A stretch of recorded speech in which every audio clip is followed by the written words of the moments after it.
Hey guys, welcome back to the Hustle Explainer channel, and today we are explain Parasite.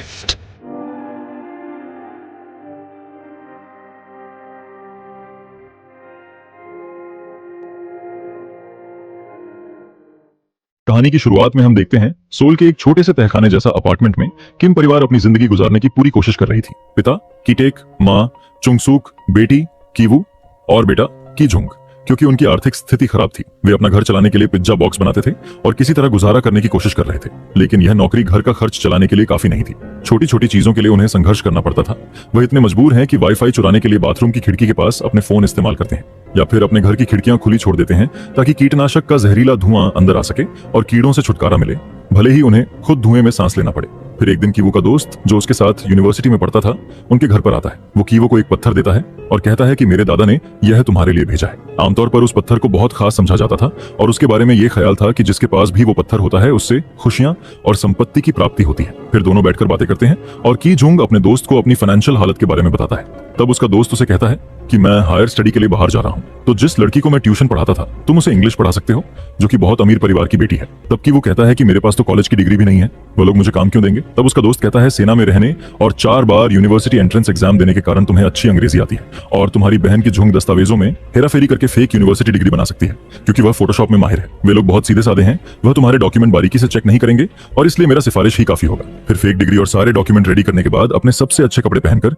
एक दिन Kivu park family के घर जाता है, जो शहर के फैंसी हिस्से में है और उनका घर काफी बड़ा और शानदार है। पार्क फैमिली में भी 4 लोग होते हैं, हस्बैंड ग्यूनसे, वाइफ योनक्यू और उनके 2 बच्चे, बेटी दाहये और बेटा दा सोंग। वहां पर एक मेड भी होती है जिसका नाम मून ग्वांग है, जो वहां पर काम करती है। योनक्यू, जो कि मिसेस पार्क के नाम से भी जानी जाती हैं, कीजुंग का इंटरव्यू लेती है। जैसा कि उम्मीद था, वह मुश्किल से ही दस्तावेजों पर ध्यान देती हैं और मिन ह्यूक की बात पर विश्वास कर लेती हैं। कीवू एक डेमो क्लास देता है जिसमें मिसेस पार्क साथ बैठ जाती है ताकि देख सकें कि कीवू अच्छा पढ़ा सकता या नहीं। फिर मिसेस पार्क संतुष्ट हो जाती हैं और कीवू को काम पर रख लेती हैं और उसे अच्छा वेतन देती हैं। पहली क्लास के बाद कीवू दाह्योंग के छोटे भाई दा सोंग से भी मिलता है, जो स्काउट्स में शामिल हो चुका था और इंडियंस बनने का बहुत शौकीन है। कीवू भी एक समय में स्काउट हुआ करता था, इसलिए वह उसकी रुचि को अच्छी तरह समझता है। जब मिसेस पार्क उसे अपने बेटे की बनाई हुई ड्राइंग्स दिखाती हैं, वह दासों की कला के बारे में ऐसे बात करने लगता है जैसे वह कोई महान कृति हो। मिसेस पार्क बताती हैं कि उन्हें एक नया आर्ट टीचर की जरूरत है, क्योंकि अब तक कोई भी टीचर 1 महीने से ज्यादा टिक नहीं पाया। तो कीवू के दिमाग में एक आइडिया आता है और अपनी कजिन की सहेली जेसिका की सिफारिश करता है, जो एक बहुत ही योग्य आर्टिस्ट है। असल में वह अपनी बहन की झोंक के बारे में बात कर रहा होता है और वह सलाह देता है कि आप उसको हायर कर सकती हैं। तब मिसेस पार्क राजी हो जाती हैं। अगले दिन कीवू इंटरव्यू के लिए अपनी बहन को लेकर आता है और जेसिका नाम से इंट्रोड्यूस करवाता है। असली नाम इसलिए नहीं बताता ताकि किसी को शक न हो कि वह दोनों भाई बहन हैं। जब मिसेस पार्क उससे बात कर रही होती हैं, तब कीवू दाह्ये को ट्यूटर कर रहा होता है, जो इस बात से जलन महसूस कर रही होती है क्योंकि उसे लगता है कि आर्ट टीचर कीवू की गर्लफ्रेंड है। तब कीवू उसे समझाता है कि वह मेरी गर्लफ्रेंड नहीं है और मुझे उसमें कोई दिलचस्पी नहीं है। तब वह मान जाती है और दोनों किस करते हैं। दूसरी तरफ कीजोंग अपनी चालाकी और आत्मविश्वास से मिसेस पार्क को मना लेती है कि उसे दा सोंग को अकेले सिखाने दिया जाए। जब ट्यूशन खत्म होती है, मिसेस पार्क यह देखकर काफी प्रभावित होती है कि दा सोंग अब कितना शांत और अनुशासित हो गया है। फिर वह उसकी पेंटिंग्स में छिपे हुए संकेतों को दिखाती है और बताती है कि ये किसी गहरे मानसिक आघात, ट्रॉमा के लक्षण है। वह यह भी जिक्र करती है कि पहली कक्षा में उसके साथ एक रहस्यमयी घटना घटी थी, जिससे मिसेस पार्क चौंक जाती हैं और पूरी तरह कीजोंग की बातों पर विश्वास करने लगती हैं और उसको हायर कर लेती है। शाम को कीजोंग की मुलाकात घर के मालिक मिस्टर पार्क से होती है। फिर मिस्टर पार्क ड्राइवर को कीजोंग को घर छोड़ने को कहता है, क्योंकि काफी देर हो चुकी थी। रास्ते में कीजोंग के दिमाग में एक आइडिया आती है। वह चुपके से अपने अंडरवियर निकालती है और कार की सीट के नीचे छुपा देती है और ड्राइवर को कहती है कि मुझे किसी से मिलने जाना है, आप मुझे मेट्रो स्टेशन पर ही ड्रॉप कर दो। इस दौरान किम परिवार अब अपनी नई तनख्वाहों की बदौलत बेहतर खाना खाने लगा है और वे अपनी अगली चाल की योजना बना रहे थे। इसी बीच मिस्टर पार्क को कीजोंग द्वारा छिपाई गई अंडरवियर मिलती है। उन्हें शक हो जाता है कि ड्राइवर चोरी छिपे कार में अपने प्रेमिकाओं को लाता है। मिस्टर पार्क को लगता है कि कोई भी समझदार इंसान अपनी कार में अंडरवियर भूल नहीं सकता, इसलिए उन्हें शक होने लगता है कि ड्राइवर यून न सिर्फ अपनी प्रेमिकाओं को कार में लाता था, बल्कि शायद नशीली दवाओं का भी सेवन कर रहा था। ये वो अपनी बीवी से डिस्कस करता है। जब कीजोंग ट्यूशन खत्म होने के बाद निकलती है, तो मिसेस पार्क उसे रोक लेती हैं और उस रात की बात पूछती है जब ड्राइवर ने उसे ड्रॉप किया था। तब कीजोंग मौके का फायदा उठाती है और बताती है कि ड्राइवर ने जबरदस्ती उसे घर छोड़ने की कोशिश की, जबकि उसने सिर्फ स्टेशन पर ड्रॉप करने के लिए कहा था। यह सुनकर मिसेस पार्क तय करती हैं कि वे किसी बहाने से ड्राइवर को नौकरी से निकाल देंगी। तब कीजोंग चालाकी से सुझाव देती है कि एक मैच्योर और अनुभवी कर्मचारी ज्यादा भरोसेमंद होता है। फिर वह अपने चाचा के पुराने ड्राइवर को काम पर रखने की सिफारिश करती है। बेशक यह ड्राइवर कोई और नहीं बल्कि उसके पिता कीटेक होते हैं, जो पहले भी एक समय पर प्रोफेशनल ड्राइवर रह चुके थे। फिर मिस्टर पार्क कीटेक का ड्राइविंग टेस्ट लेता है। वह अपनी गुड मैनर्स और शहर की गहरी जानकारी से मिस्टर पार्क को प्रभावित कर देते हैं। बिना जीपीएस के ही वे सही रास्ता पकड़ लेते हैं, जिससे मिस्टर पार्क को लगता है कि वह बेहद अनुभवी हैं। उनकी ड्राइविंग इतनी स्मूथ होती है कि जब वे मोड़ लेते हैं, तब भी मिस्टर पार्क के हाथ से उनकी कॉफी की एक बूंद भी नहीं गिरती। इससे खुश होकर मिस्टर पार्क बिना किसी हिचकिचाहट के वहीं पर कीटेक को नौकरी पर रख लेते हैं और वह तीनों वहां पर नौकरी करना शुरू कर देता है। वह लोग एक दूसरे से अनजान बन के काम करते हैं ताकि पार्क फैमिली को शक न हो कि वह एक ही परिवार के सदस्य हैं। अब चारों मिलकर एक प्लान बनाते हैं जो सबसे कठिन था, घर की मेड मून ग्वांग को हटाना और अपनी माँ को उसके जगह काम दिलवाना। मून ग्वांग न सिर्फ जिद्दी और चालाक है बल्कि इस घर में पहले रहने वाले परिवार के समय से काम कर रही है। इसका मतलब है कि उसे निकालना आसान नहीं होगा और किम परिवार को इसके लिए एक और चतुर चाल चलनी होगी। एक दिन कीवू को दासोंग से बात करते हुए पता चलता है कि घर में पीच लाने की सख्त मनाही है क्योंकि मून ग्वांग को इससे एलर्जी है। यह जानकर वह और की जोंग एक प्लान बनाते हैं। जब मून ग्वांग ध्यान नहीं देती तो वे चुपके से उस पर पिच के पाउडर फेंकते हैं जिससे उसको एलर्जी हो जाती है और वह हॉस्पिटल चली जाती है। और जब वह हॉस्पिटल में होती है तब की टेक भी वहां पहुंच जाता है और मौका देखकर चालाकी से एक सेल्फी लेता है जिसमें मून ग्वांग बैकग्राउंड में खांसती हुई दिखती है। बाद में वह यह तस्वीर मिसेज पार्क को दिखाता है और उन्हें यह यकीन दिलाता है कि उसने मून ग्वांग को टीबी होने की बात करते सुना था, लेकिन मिसेज पार्क उस बात पर यकीन नहीं करती। फिर वह अपनी बेटी की जोंग को मैसेज ड्रॉप करता है कि हम 3 मिनट में घर पहुंच जाएंगे। मैसेज देखते ही की जोंग दोबारा से पीच का पाउडर मून ग्वांग पर डाल देती है और उसे फिर से खांसी होना शुरू हो जाती है। और इस दौरान मिसेज पार्क भी वहां पहुंच जाती है और मून ग्वांग एक टिश्यू इस्तेमाल करती है और फिर उसे डस्टबिन में फेंक देती है। फिर कीट एक डस्टबिन की तरफ जाता है जहां उसने टिश्यू फेंका था। टिश्यू पर वह केचप गिरा देता है और अपनी मालकिन को दिखाता है जिससे उसे यकीन आ जाता है कि मून ग्वांग को टीबी है। मिसेस पार्क, जो घर में किसी बीमार कर्मचारी को रखने से डरती हैं, कीट एक से वादा लेती हैं कि वह उनके पति को इस बारे में कुछ नहीं बताएगा। फिर एक बहाना बनाकर वह मून ग्वांग को नौकरी से निकाल देती हैं और मिस्टर पार्क को यह कहकर समझा देती हैं कि मून ग्वांग ने खुद ही नौकरी छोड़ दी। मिस्टर पार्क को घर में ठीक से खाना न बनने और सफाई न होने की चिंता होने लगती है। यह देखकर कीटेक उसे एक प्रतिष्ठित एजेंसी का विजिटिंग कार्ड देता है जहां वह कभी काम करने वाला था और कहता है यह एजेंसी भरोसेमंद कर्मचारियों की सुविधा देती है।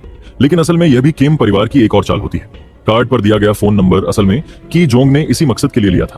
जब मिसेस पार्क उस नंबर पर कॉल करती हैं तो कीजंग एक पेशेवर सचिव की तरह बात करती है। वह मिसेस पार्क से डॉक्यूमेंट और प्रोसेस पूरी करने की बात करती है जिससे एजेंसी असली लगे और उन्हें कोई शक न हो। आखिरकार चुंगसुक को नए हाउसकीपर के रूप में काम पर रखा गया। पूरा किम परिवार वहां काम करने लगा और किसी को शक भी नहीं होता। लेकिन दासों को थोड़ा शक होता है क्योंकि घर के सभी नए कर्मचारी एक जैसी स्मेल करते हैं और यह बात वह कहता भी है, लेकिन क्योंकि वो बच्चा है कोई उसके बात पर ध्यान नहीं देता। एक दिन पार्क परिवार कैंपिंग ट्रिप पर जाने की तैयारी करता है और चोंगसुक को घर की देखभाल की जिम्मेदारी सौंप देता है। जैसे ही वे निकलते हैं किम परिवार के बाकी सदस्य मौके का फायदा उठाते हैं और घर में घुस जाते हैं। वे आराम करने लगते हैं, महंगे खाने पीने का आनंद लेते हैं और बिना किसी झिझक के ऐशो आराम का मजा लेते हैं। किम परिवार डिनर के दौरान भविष्य के सपने बुनते हैं। बाहर तेज तूफान आ रहा होता है। तभी अचानक डोरबेल बजती है। अगर आप अब तक इस वीडियो को एंजॉय कर रहे हो तो प्लीज इस वीडियो को लाइक, कमेंट, शेयर और साथ ही चैनल को सब्सक्राइब करना ना भूलें। दरवाजे पर मून ग्वांग खड़ी होती है, भीगती हुई और घबराई सी। वह कहती है कि जब उसे जल्दी में निकाला गया था तो वह बेसमेंट में कुछ भूल गई थी और उसे लेने आई है। किम परिवार तुरंत छिप जाते हैं। चोंगसुक उसे अंदर आने देती है, लेकिन तहखाने में जाने के बाद मून ग्वांग काफी देर तक बाहर नहीं आती। यह देखकर चोंगसुक को शक होता है और वह यह देखने के लिए नीचे जाती है कि आखिर मून ग्वांग कर क्या रही है। तब चुंगसुक वहां जाकर देखती है कि वह एक कबर्ड को धकेल रही होती है। वो उससे हिल नहीं रहा था क्योंकि उसके नीचे एक प्लेट फंसी थी। जैसे ही से वो उस प्लेट को निकाल देती है और वो अलमारी अपनी जगह से हट जाती है। उस अलमारी के नीचे दरअसल एक रास्ता होता है, एक खुफिया रास्ता जो नीचे की तरफ जा रहा होता है।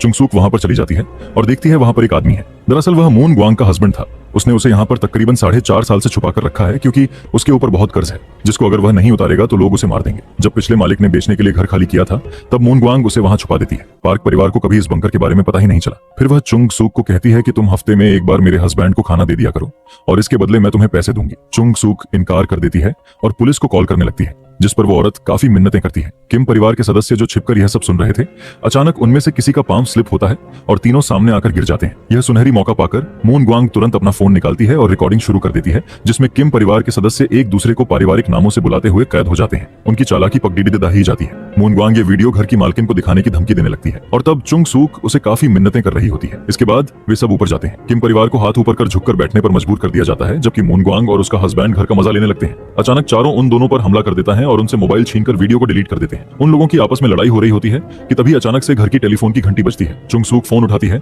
और मिसेस पार्क फोन पर होती है। वह उसे डिनर रेडी करने को बोलती है क्योंकि तेज बारिश की वजह से ट्रिप कैंसिल हो गई है और वे जल्द घर पहुंचने वाले हैं। जैसे ही मून ग्वांग फोन काटती है पूरा किम परिवार काम पे लग जाता है। चुंगसुक तेजी से खाना बनाने लगती है। कीट एक ग्यूनसाई को घसीटकर बेसमेंट में ले जाता है और उसे बांध देता है। कीजंग जल्दी जल्दी कचरा फर्नीचर के नीचे छिपाने लगती है। इसके बाद की वो बेहोश मून ग्वांग को भी बेसमेंट में ले जाता है और फिर ऊपर जाकर उसकी डायरी को वापस रखने जाता है। तभी पार्क फैमिली घर पहुंचते हैं। तब की वो दाहिये के बिस्तर के नीचे छिप जाता है और की जोंग मेज के नीचे लुढ़क जाता है। मून ग्वांग होश में आते ही भागने की कोशिश करती है, लेकिन चुंगसुक उसे जोर से धक्का देकर फिर से बेसमेंट में गिरा देती है। मून ग्वांग का सिर जोर से टकराता है और वह दोबारा बेहोश हो जाती है। कीटेक उसकी बेहोश शरीर को घसीटकर वहां ले जाता है जहां उसका पति पहले से ही मौजूद है। वह लाइट स्विच से अपना सिर मार रहा होता है, दीवार पर चिपकाए गए मोर्स कोड गाइड का अनुसरण करते हुए। क्योंकि दासोंग एक स्काउट है ग्यूनसाई को उम्मीद है कि एक दिन वह उसका मोर्स कोड संदेश पढ़ लेगा, लेकिन की टेक को यह विचार पूरी तरह बेतुका लगता है। वह ग्यूनसाई को एक पाइप से बांध देता है और वहां से चला जाता है। ऊपर डिनर के दौरान मिसेज पार्क चुंगसूक से दासोंग के पहले ग्रेड में हुए दर्दनाक अनुभव के बारे में बात करती है।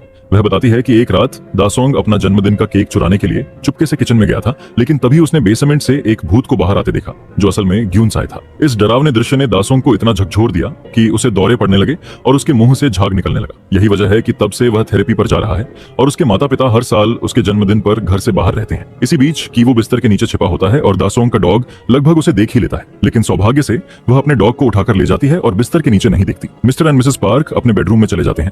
तब कीवू और की टेक चुपके से लिविंग रूम में आते हैं ताकि की जोंग को ढूंढकर वहां से निकल सकें, लेकिन तभी अचानक दासोंग जोर से चिल्लाता है और सीढ़ियों से नीचे आ जाता है। घबराकर तीनों लिविंग रूम की टेबल के नीचे छिप जाते हैं और इंतजार करने लगते हैं। दासोंग बारिश के बावजूद बगीचे में कैंपिंग करना चाहता है और उसके माता पिता उसे इसकी इजाजत दे देते हैं। वे उसे देखने के लिए लिविंग रूम के सोफे पर सोने का फैसला करते हैं। अब किम परिवार को मजबूरन टेबल के नीचे छिपकर पार्क दंपति की बातें सुननी पड़ती हैं, जहां वे उनके शरीर की गंध को लेकर शिकायत कर रहे होते हैं। आखिरकार जब पार्क दंपति गहरी नींद में सो जाते हैं तो किम परिवार धीरे धीरे बाहर निकलता है और घर छोड़कर भाग जाता है। वे मूसलाधार बारिश में भीगते हुए अपनी बस्ती की ओर भागते हैं, लेकिन वहां का नजारा और भी भयावह होता है। पूरा इलाका सीवर के गंदे पानी से डूब चुका है। जब वे अपने अपार्टमेंट पहुंचते हैं तो देखते हैं कि वह भी पूरी तरह पानी में डूबा हुआ है। वे जितना हो सके अपने जरूरी सामान को इकट्ठा करते हैं और वहां से निकल जाते हैं। रात बिताने के लिए वे एक स्थानीय जिम्नेशियम में जाते हैं, जहां प्रशासन ने उन गरीब लोगों के रहने का इंतजाम किया है जिन्होंने इस तूफान में अपना घर खो दिया है। कीवू स्कॉलर का पत्थर अपने साथ ले आया था और वह सोते वक्त उसे गले लगाते हुए अपने भविष्य के बारे में सोचता है। महसूस करता है कि उनके परिवार की हालत कितनी खराब हो चुकी है और उसे किसी समाधान की उम्मीद नहीं दिखाई देती। बंकर में मूनग्वांग अपने सिर पर लगी चोट के कारण मर जाती है और ग्यूनसाई लाइट्स का उपयोग करके मोर्स कोड से मदद मांगने की कोशिश करता है। दासोंग उसे देखता है और उसका कोड पढ़ता है, लेकिन वह कुछ समझ नहीं पाता क्योंकि ग्यूनसाई सही तरीके से कोड नहीं लिख पा रहा था। वह बस अपने माथे से खून बहा रहा था। अगले दिन मिसेस पार्क अचानक दासोंग के जन्मदिन के लिए एक पार्टी आयोजित करने का फैसला करती हैं, जिसमें चुंगसूक को बाहर जाकर खाना बनाना और मेजें तैयार करनी होती हैं। की टेक को पार्क दंपति को गाड़ी में बैठाकर पार्टी के सामान खरीदने ले जाना होता है। गाड़ी में मिसेस पार्क अपनी नाक पर हाथ रख लेती है क्योंकि ड्राइवर की टेक में से वह अजीब स्मेल आ रही थी और यह देख की टेक को काफी बुरा लगता है। वहीं कीजंग और कीवू को अपनी स्मार्ट और समझदार टीचर जैसी छवि बनाए रखनी होती है क्योंकि उन्हें इस पार्टी में बहुत अहम मेहमानों के तौर पर बुलाया गया है। सबको अपने असली दर्द और दुख को छिपाते हुए अपनी चेहरे पर मुस्कान बनाए रखनी पड़ती है, जबकि अंदर से वे सभी टूट चुके होते हैं। पार्टी के दौरान मिस्टर पार्क और की टेक इंडियंस की तरह कपड़े पहनते हैं क्योंकि वे दासों के लिए एक नाटक करने की योजना बना रहे हैं ताकि वह अपना केक बचा सके। कुछ समय दाहे के साथ बिताने के बाद कीवू स्कॉलर का पत्थर लेकर बेसमेंट में जाता है, जहां गुनसाई, जो किसी तरह खुद को छुड़ा चुका है, उस पर हमला कर देता है। गुनसाई कीवू के गले में एक रस्सी डालकर उसे भागने से रोकता है और फिर चट्टान से वार करके उसे बेहोश कर देता है। इसके बाद वह बंकर से बाहर निकलता है और रसोई से एक चाकू उठाकर बगीचे में चल रहे पार्टी की ओर बढ़ता है। मूनग्वांग का बदला लेने के इरादे से गुनसाई बाहर दौड़ता है और की झुंग को चाकू मार देता है। जैसे ही दासोंग उसे देखता है, उसे दौरा पड़ने लगता है, जबकि दाहे कीवू के बॉडी को उठाकर उसे बाहर ले जाती है ताकि किसी से मदद मांग सके। की टेक अपनी बेटी को देखने जाता है और उसके घाव से खून रोकने के लिए उस पर हाथ रखता है, जबकि चुंगसूक गुनसाई पर कूदकर उसे बारबेक्यू की सीख से मार देती है। मिस्टर पार्क को अपने किसी भी कर्मचारी की परवाह नहीं होती। वह सिर्फ अपने बेटे को हॉस्पिटल ले जाना चाहता था, इसलिए वह की टेक को गाड़ी निकालने को कहता है। लेकिन की टेक अपना परिवार इस हालत पर नहीं छोड़ना चाहता, इसलिए वह चाबियां उसकी ओर फेंक देता है ताकि वह खुद गाड़ी लेकर जा सके। चाबियां घास में गिर जाती हैं और उसी पल गुनसाई उनके ऊपर गिर जाता है। मिस्टर पार्क चाबियां उठाने के लिए आगे बढ़ते हैं, लेकिन इतनी गंभीर आपात स्थिति के दौरान भी वह शरीर को हटाते समय अपनी नाक ढक लेते हैं। इस हरकत से की टेक को अचानक बहुत गुस्सा आता है। वह चाकू उठा लेता है और मिस्टर पार्क के ऊपर वार कर देता है और फिर वहां से भाग जाता है। कुछ हफ्तों बाद कीवू ब्रेन सर्जरी के बाद होश में आता है। चोट और सर्जरी के कारण उसका मानसिक संतुलन नाजुक हो जाता है, इसलिए वह जो कुछ भी उसके साथ हो रहा है उस पर बेवजह हंसने लगता है, यह जानने के बाद भी कि उसकी बहन मर चुकी है और उसका पिता लापता है। उन्हें गिरफ्तार किया जाता है और उन पर धोखाधड़ी का मुकदमा चलता है और फिर इस दर्दनाक घटना के कारण उसे प्रोबेशन पर रिहा कर दिया गया क्योंकि यह सेल्फ डिफेंस में किया गया था। वह हंसना तभी बंद करता है जब वह समाचार रिपोर्ट देखता है जिसमें अब खाली पड़े घर को दिखाया जाता है, जिससे उसे एहसास होता है कि जो कुछ हुआ वह सब सच था। उसे और उसकी मां को अभी भी नहीं पता कि उसके पिता कहां हैं, लेकिन पुलिस कुछ महीने तक उन पर निगरानी रखते हैं ताकि उनके पिता का कुछ पता चल सके।